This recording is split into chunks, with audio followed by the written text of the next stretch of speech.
artists who are born to perform, and today's guest is one of those iconic names. She began singing at age 2. By the age of 17, she had her first hit album that turned into a global phenomenon. Now at age 28, she's one of the biggest selling artists of the past decade, having sold over 35 million albums worldwide. She's a role model to one of the music industry's largest fan bases, with over 60 million fans on social media and over 1.1 billion YouTube views. She's a devoted philanthropist and entrepreneur with 3 top-selling signature fragrances and a global clothing brand, Abby Dawn, available in 50 countries. She's one of music's most enduring faces of individuality and most endearing voices of our time. I'm Maria Menounos, and this is my conversation with Avril Lavigne. You're listening to Conversations with Maria Menounos, a one-on-one, in-depth interview series with today's biggest stars and social influencers.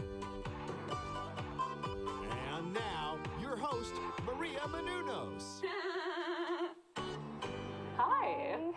Welcome. Thank you for that intro. You like it? That was really impressive. A lot of information. It's your life, right? Yeah, it is. It's funny, I feel like that's my most exciting part of this show is to kind of give everyone the intro that no one's ever given them. So that's the same reaction I've gotten from everybody. That was Thanks. pretty badass. I appreciate it. We work really hard on it. So your album is available on pre-order today. Yes. It's self-titled. Mm-hmm. Tell me what this album means to you, and is it more personal? Is that why you called it Avril Lavigne? Yeah, well, it's my 5th record, and it has been over a decade. Isn't that crazy? Yeah. So it's self-titled because I couldn't really find anything, I couldn't title it. Like, it's so diverse. I touch on all the sounds and styles from all my previous records. And also, I've experimented and worked with new people and tried new stuff with this album. So it's so all over the board, and it's very me. And I spent a long time writing these songs, like over a year, and I had so much material. And so at the end, it came down to just picking my favorite tracks, and it really is quite diverse. So it's out for pre-order now, and the official release date is November 5th. Where can you pre-order it? On iTunes. Okay, great. Yeah. Very cool. We're on iTunes as well. And I know that you write your own songs. Mm-hmm. Tell me what that process is like for you. I know Adele always says that she drinks a bottle of wine and cries it out. What's your process like? I drink a whole bottle of vodka. We stay up all night. So basically I set time aside and go into the studio, and I get together with other writers, and we get in there and we kind of just go with the flow. I write on the piano, the acoustic guitar. When you're in studio mode, you don't do anything else. Like, there's nothing else you can do. You literally just go in the studio, and I spend all day there, 14 hours, go home, go to bed, go to my hotel, go to bed, wake up, go back into the studio. So you kind of get really lost in that world, and every time I am creating and making a record, I'm so inspired, and it feels so good, and I'm always just so excited. It's amazing. Being on tour is one thing, and seeing the fans and putting on shows. Sometimes we do that for a year straight, like a tour. But always coming back and starting fresh and writing new material is, I think, my favorite part. Yeah. Is the touring daunting at this point? It's always really exciting because it's nice to play the new music and to see the fans after you've been gone making a record. So I'm about to go on tour in February, mm-hmm. and I like playing. I have the most fun now playing shows than I ever have, and that's because I have so much material to work with. I remember on my first record, I had one record, so I just had to play the whole record, and I would have to get cover songs, and I was always thinking, I can't wait till I have a few more records and more singles under my belt so that my whole entire set list can be singles. And so now when I go and I play a concert, pretty much every song has been a single for me. So it's stronger and it's exciting, and sometimes I wrote this record, The Best Damn Thing. I wrote that record, the songs on there, specifically for the live show. Oh yeah, because you can keep that in mind. Yeah. And, oh, that's cool. So now, I know that you collaborated with a lot of people, obviously Marilyn Manson being one, and your husband Chad as well. So now, will Chad tour with you? So we have a ballad together, and it's called Let Me Go. No, Let It Go, Let It Go. Let Me Go? I can't remember. And I might even have it in yeah, here. we're gonna perform it together, and that's like a first for me, and it's actually cool because it was the first song that we wrote together, and the very first day in the studio. So the song is like about love and its journey, and like going, you know, through your life, like the journey of love over time. Not just with one person, but you know, sometimes we're in a relationship before, and you have a breakup, and then you fall in love again, and two people meet. Sometimes you're supposed to be with someone for one period of your life, and then you have another love. So that's what it's about. Is that how you feel too? Well, actually, with that song, we weren't together, so we were almost writing it about like our past. And then fast forward to like the end of the record when we were already together, we both felt that it was strange that we were together singing a song called Let Me Go. Yeah. And so we wanted to put a twist on the end. So the end of the song, the chorus, the lyrics change, and then we're together. Got it. So now he will tour with you and you guys will perform it? I mean, I think we'll play it together. Yeah. Like maybe for some TV shows, and if he's out with me, yeah, on tour. Yeah, because at this point now you're going to have to figure out, you're married, how you guys are going to split your time, right? How do you figure all that out? Because he's, you know, busy with his stuff too. Well, basically, like, we have to figure that out. Like, I go on tour, he tours, so he'll be with me for a little bit of my tour. I'll be with him on his tour. So when I'm off tour, I'll be on tour with him. Constantly. So, you know, you just find the balance of being at home together and getting a break from doing what we do. And then also, like, I'll be with him and he'll be with me. And it's all, we have a good time. What do you love most about being with Chad? He's a really good person. He's funny, and he takes care of me. Aww. Yeah. It's funny, I've been with my boyfriend for 15 years, and we have a 10-year age difference too. Yeah. Do people ever... You've been together for 15 years. Yeah, it's my whole adult life. And he's your boyfriend? I know. I have to, like, grow up and finally find a time to get married, which I know you had an incredible wedding in the south of France. And I heard that you were like me, you were really meticulous about all the details and did it all yourself, right? Yeah.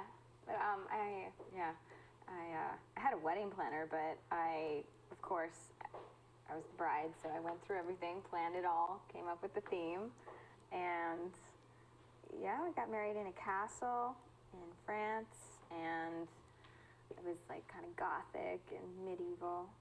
And you wore your black gown. Black dress. Did you wear that? You wore that after the ceremony though, right?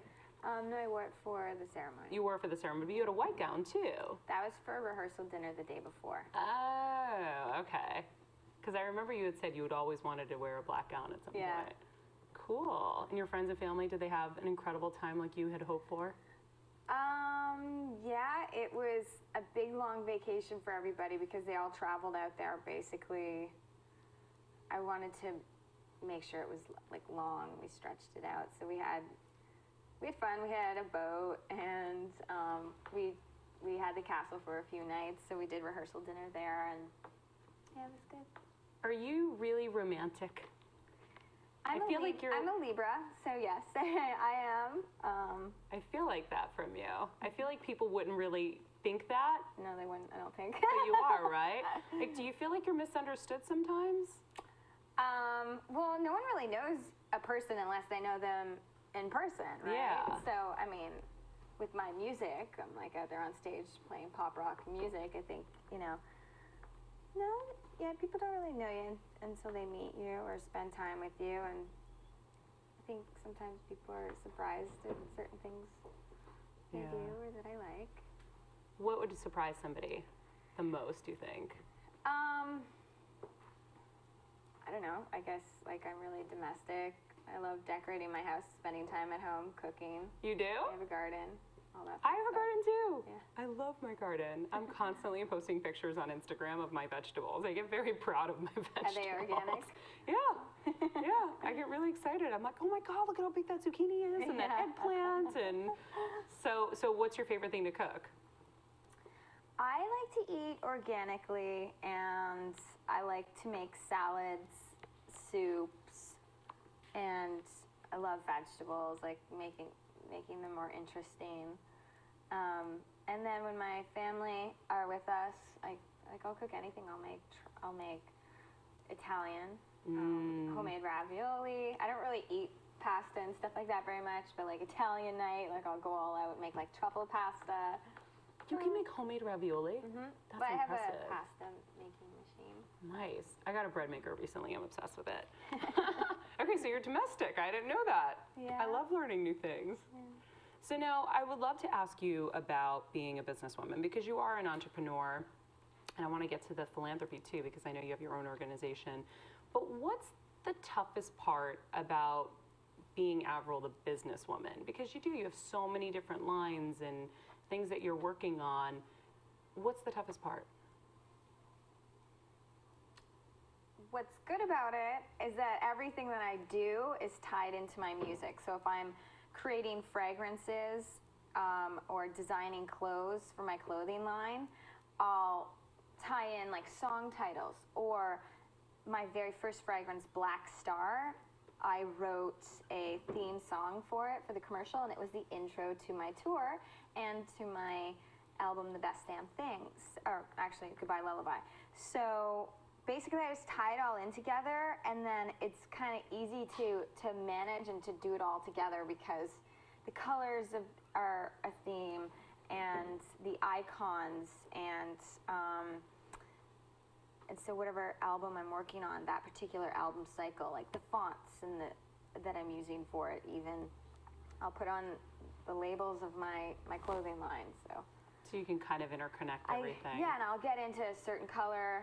Like I was really into stars and skulls and hot pink and black. I got hot pink on. A few years back, and that's a really nice pink. Thanks. And so everything I did, like fragrances and tours and records, everything was pink and had stars and skulls. And so right now with this record, we kind of have like a more sophisticated, but like a little experimenting with like goth, darker rock and roll, but like couture at the same time. It's fun. What's the toughest part of being a businesswoman? I like to be true to myself, and when you're the artist, you want to just focus on like going out there and performing and being,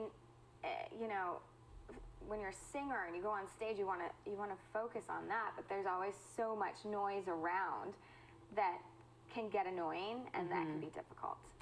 Yeah, I can imagine. Who inspires you?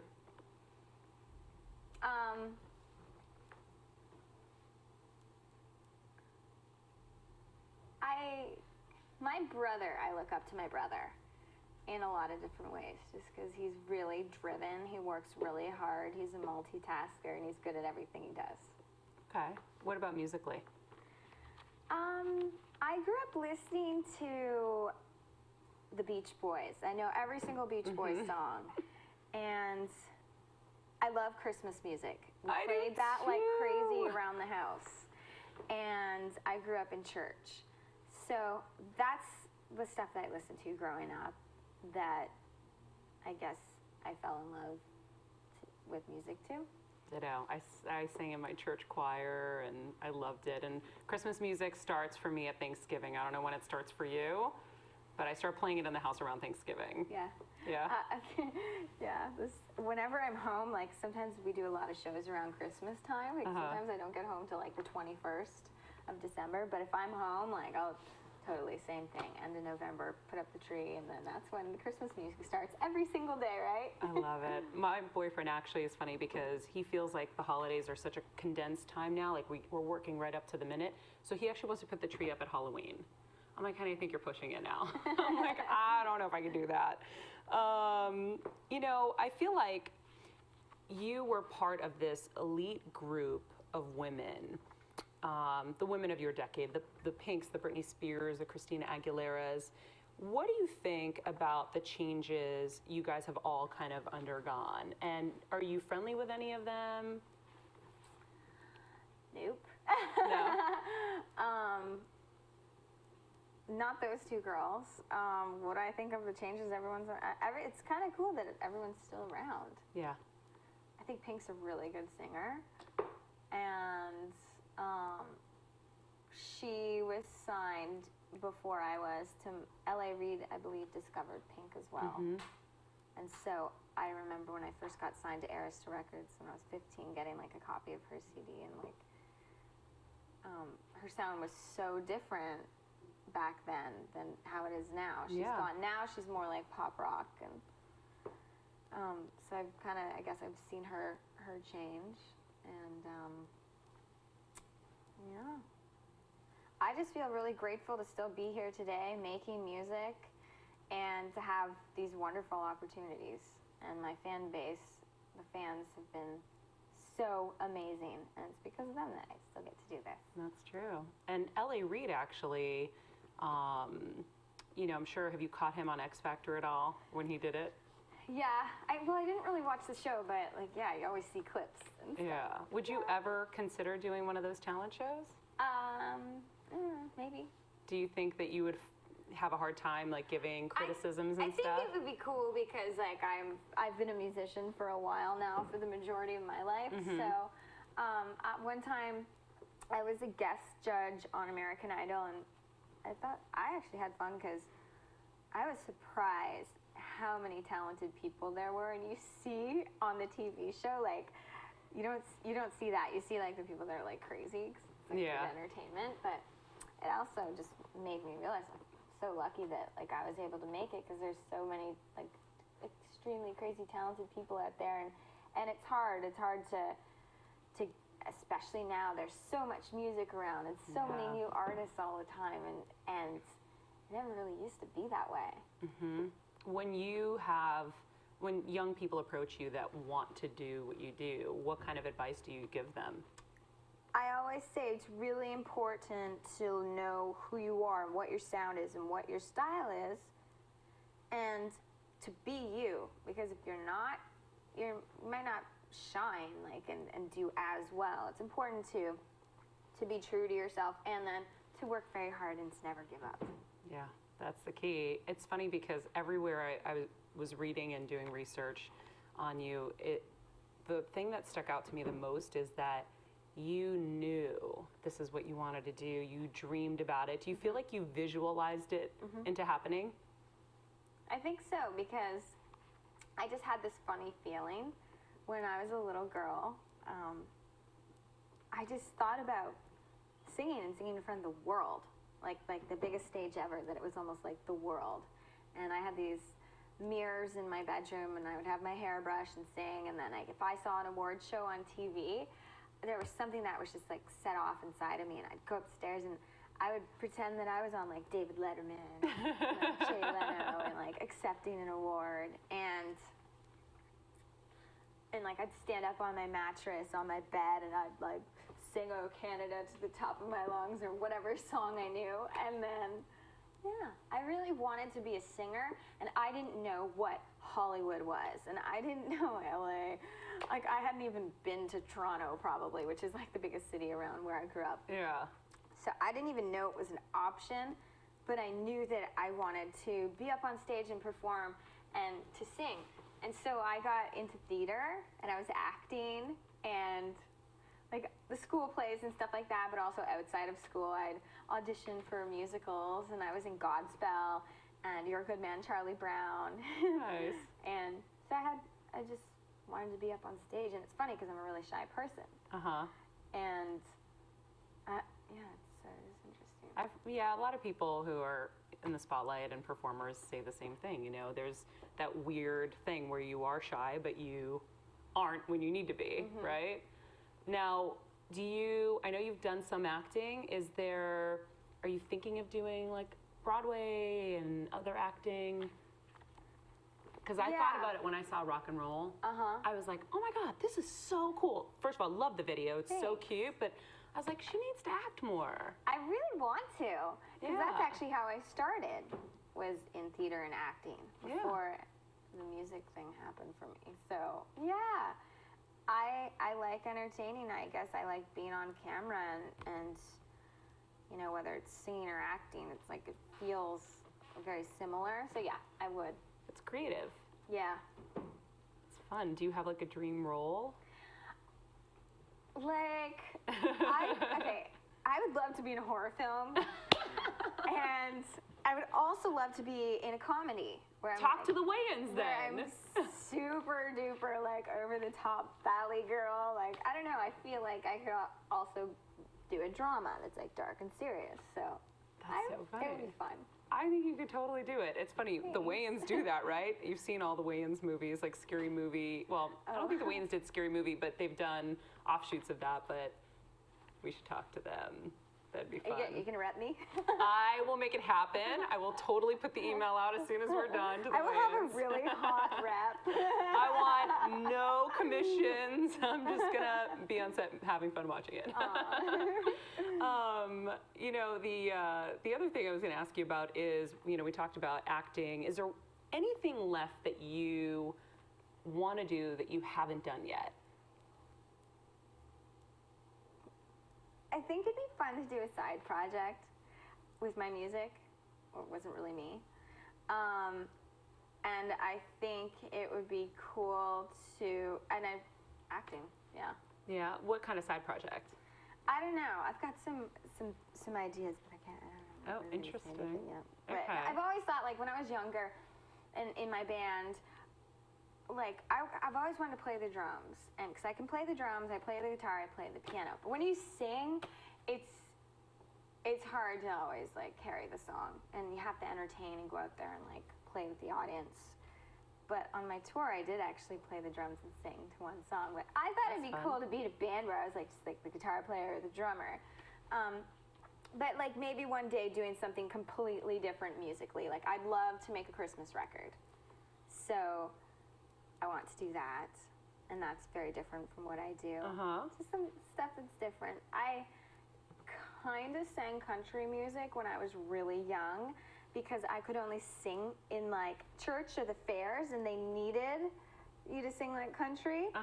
So I did, and I actually now kind of like enjoy listening to country music too. I like everything. Country's cool. Yeah, it is. I like it. So I don't know if I'll make a country record, but like I totally could. So like, why not? I'd love to have fun and experiment and do stuff like that.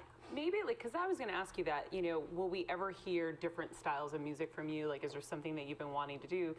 Maybe it's like doing a whole album of just a mishmash, like every kind of, you know, music, even like foreign language and all kinds of crazy things. But it would be cool to see you go from drums to guitar to piano to singing in like a rotation. That would be fun. You could do that at like the VMAs or something, right? That would be neat. Cool.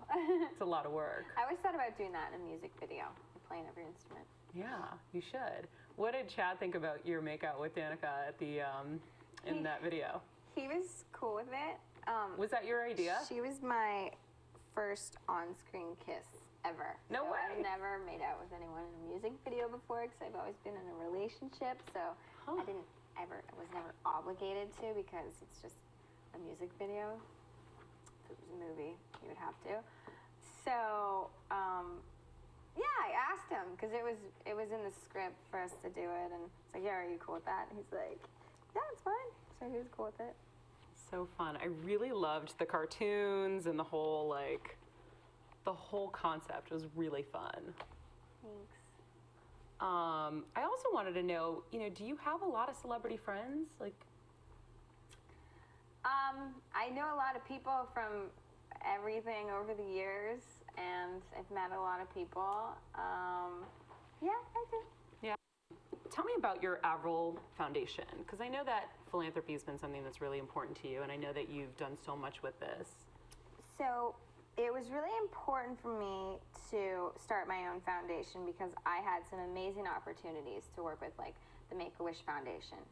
And so I met like children that were like sick, and it really moved me, and I was just like, I really want to do more of this.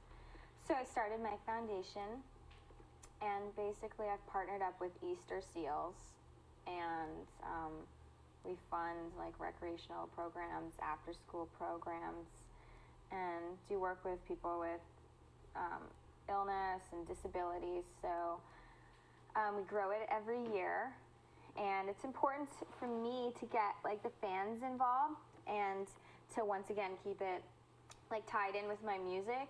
So like I have like a rock star club, and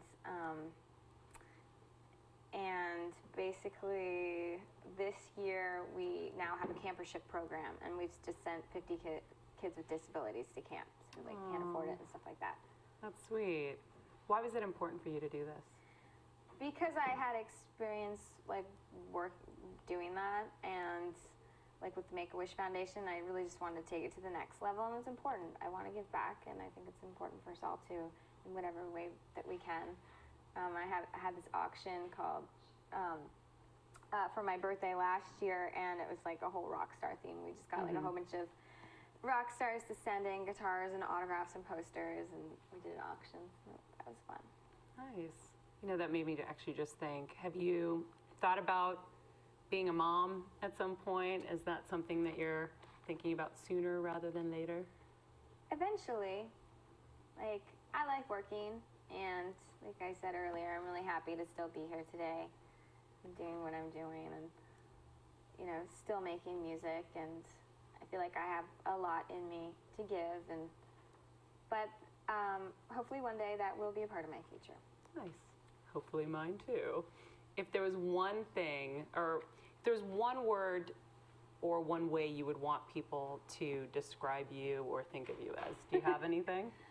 I don't really think about it. I guess I just really want to make music that can move people, inspire people, and, you know, give people strength and encouragement. And like, music is healing, and you know, it can change your mood, and it's powerful. Absolutely. Well, thank you for those inspirational songs. Thank you. And thank you for a great interview. Thank you were you. wonderful. You look beautiful. I love the green leather dress, and I know you're going to be performing for us at Extra here today. Yeah, performing in the dress too. Thankfully, it's not as hot as it's been lately. Yes. So it's been really hot up here, but thank you so much. So nice to talk to you. you. Everyone has a story, and this is just part of Avril Lavigne's. To see more about my time today with Avril, visit conversationswithmaria.com, and you can pre-order her latest album today on iTunes and at avril.lavigne.com. Her 5th studio album comes out November 5th. Talk to you later. Bye, guys. Thank you so much. Thank you. From executive producers Kevin Undergaro, Maria Menounos, and the entire Conversations staff, we would like to thank you for listening to Conversations with Maria Menounos. To post comments or questions, be sure to visit conversationswithmaria.com or tweet at Maria Menounos, #ConversationsWithMaria. I'm Sir Richard Wentworth, and this has been a presentation of Underman Omega Girl Productions.